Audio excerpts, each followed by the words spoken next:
J'étais partie ce matin avec l'idée bien précise de découvrir la deuxième adresse du pain retrouvé. Donc je suis passée devant Maison Louvard en y allant, parce que c'est rue des Martyrs, donc on passe par toutes les boutiques de bouche. Et par cette période, c'est ultra fréquenté. Là, ça se voit pas trop, mais dans les boutiques, je vous jure que on sent le monde. Bon là, la deuxième adresse du pain retrouvé est moins connue, donc il y avait moins de monde, mais il y a moins de choix aussi, donc... Et ce sont que des grands formats. Dites-moi si vous êtes vraiment pour ou contre les grands formats.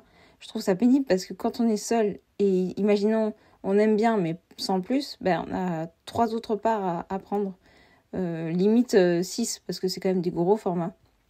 Donc bon, j'ai pris ce que vous avez vu à midi, le croissant aux amandes, plus quelque chose que vous allez voir tout à l'heure. Je suis passée aussi à Sébastien Godard où là il y avait vraiment beaucoup de monde qui passait récupérer des commandes.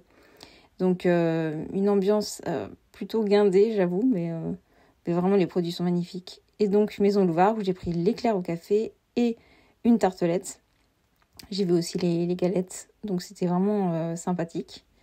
Vous avez vu mon avis, c'est vraiment un des meilleurs éclairs café que j'ai pu goûter jusqu'à maintenant. C'est vraiment la Rolls-Royce des éclairs café. C'est à mi-chemin entre de luxe et boulangerie de quartier. Et c'est marrant parce que vraiment, tout était pour satisfaire... moi, les textures m'allaient complètement. Un chou bien cuit, limite un peu torréfié, avec un café... Je m'y connais moins en café que beaucoup de mes amis, mais j'ai trouvé le café peu acide à côté de l'éclair de Victoire. C'était donc plus accessible pour moi. Et pourtant, il y avait vraiment la dose de café. Quant aux croissants aux amandes du pain retrouvé, je m'attendais à mieux, je m'attendais à pire vu la platitude. Mais c'était un bon croissant. Dommage que la crème d'amande à l'intérieur, la frangipane, soit aussi prégnante en œuf. On sentait vraiment, le blanc d'œuf, mais c'était assez particulier. Sinon, bien cuit à l'intérieur, ce qui faisait plaisir. Après, j'ai fait un petit tour pour les galettes des rois pour repérer un petit peu en avance. En avance, je dis ça, mais j'ai déjà commencé à les tester. Mais bon, bohémie. Et par contre, j'ai été déçue par la tartelette citron passion quand je suis revenue chez moi, parce qu'elle était craquelurée. Donc, ça change rien au goût, mais j'aime pas trop quand on précise pas que c'est de la veille, parce qu'on s'attend à des textures beaucoup plus crémeuses, et elle était vraiment figée, et le fond de tarte détrempé.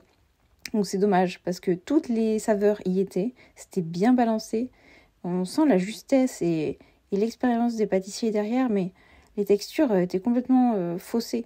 Donc dommage. Mais bon, une meringue un peu comme celle de Mam, donc gaufrée, avec le dessous moins cuit, un peu mousseux. Mais voilà, tout se disloquait, donc c'était un peu dommage. La passion était bonne, le citron entre acidité et douceur, c'était plutôt sympa. Voilà. Vous voyez les textures, c'est en demi-teinte, on va dire. Et pourtant, vraiment, on voit que c'est étudié. On sent que tout était vraiment bien étudié. Chaque étage y était et les textures étaient bien à la base. On le sentait. Mais là, ça souffrait d'un défaut vraiment de temps et de température parce que la crème s'était rétractée sur elle-même. Et que voilà, c'était un peu plus figé. Donc bon, dommage. La babka du pain retrouvé, c'était une bonne surprise parce que j'avais testé sa sœur à la noisette et la pistache, j'étais pas forcément fan dans l'idée, mais celle-ci était vraiment très bonne, pas trop compacte, pas trop sèche comme celle de la noisette, j'avais trouvé, et un bon praliné à l'intérieur, donc très très bien. Le pain suisse que vous voyez dans le fond, ça sera pour plus tard. Allez, bonne année à toutes et à toutes, et bisous!